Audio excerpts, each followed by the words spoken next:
ಕಾರವಾರದ ಕ್ರೀಡಾ ಇತಿಹಾಸದಲ್ಲೇ ಮೊದಲ ಬಾರಿಗೆ ಕರ್ನಾಟಕ ರಾಜ್ಯ ಫುಟ್ಬಾಲ್ ಸಂಸ್ಥೆ ಹಾಗೂ bold and dynamic sports club ಸಹಯೋಗದಲ್ಲಿ ಟೈಗರ್ ಐಕೆಎಫ್ನ ನಮ್ಮ ಕರ್ನಾಟಕ ಫುಟ್ಬಾಲ್ ಟ್ರಯಲ್ಸ್ ಆಯೋಜಿಸಲಾಗುತ್ತಿದೆ ಎಂದು ಕ್ಲಬ್ನ ಉಪಾಧ್ಯಕ್ಷ ಲಿಯೋ ಲೂಯಸ್ ತಿಳಿಸಿದರು. ನಗರದ ಜಿಲ್ಲಾ ಪತ್ರಿಕಾ ಭವನದಲ್ಲಿ ಶನಿವಾರ ನಡೆದ ಸುದ್ದಿಗೋಷ್ಠಿಯಲ್ಲಿ ಮಾತನಾಡಿದ ಅವರು, ಟ್ರಯಲ್ಸ್ ಮೂಲಕ ಕಾರವಾರ ಹಾಗೂ ಉತ್ತರ ಕನ್ನಡ ಜಿಲ್ಲೆಯ ಯುವ ಮತ್ತು ಗ್ರಾಮೀಣ ಭಾಗದ ಪ್ರತಿಭಾವಂತ ಆಟಗಾರರಿಗೆ ತಮ್ಮ ಕೌಶಲ್ಯ ಪ್ರದರ್ಶಿಸಲು ವೇದಿಕೆ ದೊರೆಯಲಿದೆ. ಸ್ಥಳೀಯ ಪ್ರತಿಭೆಗಳಿಗೆ ನಿರಂತರ ಪ್ರೋತ್ಸಾಹ ನೀಡುತ್ತಿರುವ ಕ್ಲಬ್ ಫುಟ್ಬಾಲ್ಗೆ ಆದ್ಯತೆ ನೀಡಿ ಆಟಗಾರರಿಗೆ ತರಬೇತಿ, ಮಾರ್ಗದರ್ಶನ ಹಾಗೂ ಅಗತ್ಯ ಮೂಲಸೌಲಭ್ಯ ಕಲ್ಪಿಸಲು ಶ್ರಮಿಸುತ್ತಿದೆ ಎಂದರು. ಇಂಡಿಯಾ ಖೇಲೋ ಫುಟ್ಬಾಲ್ನ ಸ್ಕೌಟಿಂಗ್ ಮತ್ತು ಆಪರೇಷನ್ಸ್ ಎಕ್ಸಿಕ್ಯೂಟಿವ್ ಯದುಕೃಷ್ಣನ್ ವಿ ಮಾತನಾಡಿ, ಇಂಡಿಯಾ ಖೇಲೋ ಫುಟ್ಬಾಲ್ ಹಾಗೂ ಕರ್ನಾಟಕ ರಾಜ್ಯ ಫುಟ್ಬಾಲ್ ಸಂಸ್ಥೆ ಜಂಟಿಯಾಗಿ ರಾಜ್ಯದ 12 ಜಿಲ್ಲೆಗಳಲ್ಲಿ ಫುಟ್ಬಾಲ್ ಸ್ಕೌಟಿಂಗ್ ಮತ್ತು ಟ್ರಯಲ್ಸ್ ನಡೆಸುತ್ತಿವೆ. ದಾವಣಗೆರೆಯಲ್ಲಿ ಆಗಸ್ಟ್ನಲ್ಲಿ ಆರಂಭಗೊಂಡಿರುವ ಅಭಿಯಾನ ಇದೀಗ ಕಾರವಾರ ಸೇರಿದಂತೆ ವಿವಿಧ ಜಿಲ್ಲೆಗಳಿಗೆ ವಿಸ್ತರಿಸುತ್ತಿದೆ ಎಂದರು. Bengaluru FC Sporting Club Bengaluru, Rebels FC, Rush Academy, ಕೇಮ್ಸ್ ಎಫ್ಸಿ ಹಾಗೂ ದಿ ಸ್ಪೋರ್ಟ್ಸ್ ಸ್ಕೂಲ್ ಸೇರಿದಂತೆ ಪ್ರತಿಷ್ಠಿತ ಕ್ಲಬ್ಗಳು ಮತ್ತು ಅಕಾಡೆಮಿಗಳು ಕಾರ್ಯಕ್ರಮಗಳೊಂದಿಗೆ ಕೈಜೋಡಿಸಿವೆ. ಬೆಂಗಳೂರು ಕೇಂದ್ರಿತವಾಗಿದ್ದ ಸ್ಕೌಟಿಂಗ್ ಪ್ರಕ್ರಿಯೆಯನ್ನು ವಿಕೇಂದ್ರೀಕರಿಸಿ ರಾಜ್ಯದ ಮೂಲೆ ಮೂಲೆಗಳ ಪ್ರತಿಭೆಗಳನ್ನು ಗುರುತಿಸಿ ಉನ್ನತ ಮಟ್ಟಕ್ಕೆ ಬೆಳೆಸುವುದು ಕಾರ್ಯಕ್ರಮದ ಉದ್ದೇಶವಾಗಿದೆ ಎಂದು ಅವರು ತಿಳಿಸಿದರು. ಸ್ಥಳೀಯ ಪ್ರತಿಭೆಗಳಿಂದ ಭಾರತೀಯ ಫುಟ್ಬಾಲ್ನ ಭವಿಷ್ಯ ನಿರ್ಮಾಣ. Bold and dynamic sports club registered ಒಂದು ನೋಂದಾಯಿತ ಕ್ರೀಡಾ ಕ್ಲಬ್ ಆಗಿದ್ದು, ವಿವಿಧ ಕ್ರೀಡೆಗಳು ಹಾಗೂ ಸಾಂಸ್ಕೃತಿಕ ಚಟುವಟಿಕೆಗಳನ್ನು ಉತ್ತೇಜಿಸುತ್ತಿದೆ. ಕ್ಲಬ್ನ ಪ್ರಮುಖ ಆದ್ಯತೆ ಫುಟ್ಬಾಲ್ ಆಗಿದ್ದು, ಸ್ಥಳೀಯ ಪ್ರತಿಭೆಗಳನ್ನು ಗುರುತಿಸಿ ಬೆಳೆಸುವ ಮೂಲಕ ಉತ್ತಮ ಆಟಗಾರರನ್ನು ರೂಪಿಸಿ ಅವರನ್ನು ಜಿಲ್ಲಾ, ರಾಜ್ಯ, ರಾಷ್ಟ್ರೀಯ ಹಾಗೂ ಅಂತಾರಾಷ್ಟ್ರೀಯ ಮಟ್ಟದ ಸ್ಪರ್ಧೆಗಳಿಗೆ ಸಿದ್ಧಪಡಿಸುವುದು ನಮ್ಮ ಪ್ರಮುಖ ಗುರಿಯಾಗಿದೆ.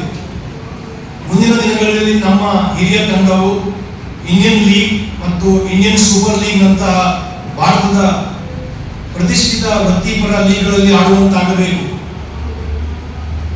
ಹಾಗೂ ನಮ್ಮ ಆಟಗಾರರು ಭಾರತೀಯ ರಾಷ್ಟ್ರೀಯ ತಂಡವನ್ನು ಪ್ರತಿನಿಧಿಸಬೇಕು ಎಂಬುದು ನಮ್ಮ ಕನಸಾಗಿದೆ. ಈ ಉದ್ದೇಶಕ್ಕಾಗಿ ವೃತ್ತಿಪರ ತರಬೇತಿ, ಅಗತ್ಯ ಸೌಲಭ್ಯಗಳು ಮತ್ತು ಸೂಕ್ತ ಮಾರ್ಗದರ್ಶನದೊಂದಿಗೆ ಬಲಿಷ್ಠ ಫುಟ್ಬಾಲ್ ಅಕಾಡೆಮಿ ಸ್ಥಾಪಿಸಲು ನಾವು ಉದ್ದೇಶಿಸಿದ್ದೇವೆ.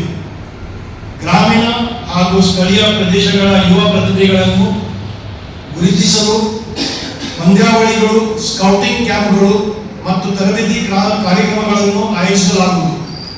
ಈಗಾಗಲೇ ಭಾರತಾದ್ಯಂತ ನಡೆಯುವ ಪಂದ್ಯಾವಳಿಗಳಲ್ಲಿ ಸ್ಪರ್ಧಿಸಲು ಸಿದ್ಧವಾಗಿರುವ ಬಲಿಷ್ಠ ಫುಟ್ಬಾಲ್ ತಂಡ ನಮ್ಮಲ್ಲಿದ್ದು, ಭಾರತೀಯ ಫುಟ್ಬಾಲ್ನ ಖ್ಯಾತ ಆಟಗಾರರಿಂದ ಬೆಂಬಲ ಹಾಗೂ ಮಾರ್ಗದರ್ಶನ ದೊರೆಯುತ್ತಿದೆ. ನಮ್ಮ ಈ ಕನಸನ್ನು ಸಾಕಾರಗೊಳಿಸಲು ಸ್ವಂತ ಫುಟ್ಬಾಲ್ ಮೈದಾನ अत्यंत जाने के लिए भाग देने का मतलब एक प्लेटफॉर्म करने का मतलब अभी हमारा सोचो कुछ डॉक्टर और इंजीनियर बनने के लिए तो सबको मालूम है कैसे जाने का, बट अभी एक फुटबॉलर को इंडिया में यही दिक्कत हो रहा है कैसे जाएंगे प्रोफेशनल तक. इसमें इसके लिए हमारा मोटो है, हम कर रहा हूँ ये ट्रायल्स. ये हमारा नेटवर्क भी एकदम बढ़िया है. एक 150+ स्काउट नेटवर्क है पूरा इंडिया में. IKF को हमारा आई सर्टिफिकेट स्काउट रहेगा और यही यूज़ करके हम ये पूरा ट्रायल ऑल इंडिया में कर रहा हूँ. लास्ट ईयर हम 135 सिटी में कर दिया पूरा ट्रायल. उसमें भी 20,000+ स्टूडेंट्स और प्लेयर्स आ गया था ट्रायल्स पे, तो एकदम परफेक्टली हुआ है लास्ट ईयर भी. अभी हमारा target is 200+ cities all over India and now is allied project for Karnataka, ನಮ್ಮ ಕರ್ನಾಟಕ. ಸುದ್ದಿಗೋಷ್ಠಿಯಲ್ಲಿ ಅಧ್ಯಕ್ಷ PV ಪ್ರಜಿತ್, ಉಪಾಧ್ಯಕ್ಷ ಆಂಟನಿ ಡಿಕೋಸ್ತಾ, ಸಂಯೋಜಕ ಸ್ಯಾಮ್ಸನ್ ಡಾನ್ ಜಿಸೋಜಾ, ಕಾರ್ಯದರ್ಶಿ ಅಕ್ವಿಲ್ ಫರ್ನಾಂಡಿಸ್, ಜಂಟಿ ಕಾರ್ಯದರ್ಶಿ ಕ್ರಿಸ್ಟೋಫರ್ ಡಿ ಸಿಲ್ವಾ, ಖಜಾಂಚಿ ಅಲ್ಫಾನ್ಸೋ ಫರ್ನಾಂಡಿಸ್ ಹಾಗೂ ನೋಯೆಲ್ ಕೋಯೆಲ್ಲೋ ಉಪಸ್ಥಿತರಿದ್ದರು. Canara plus news, Karwar.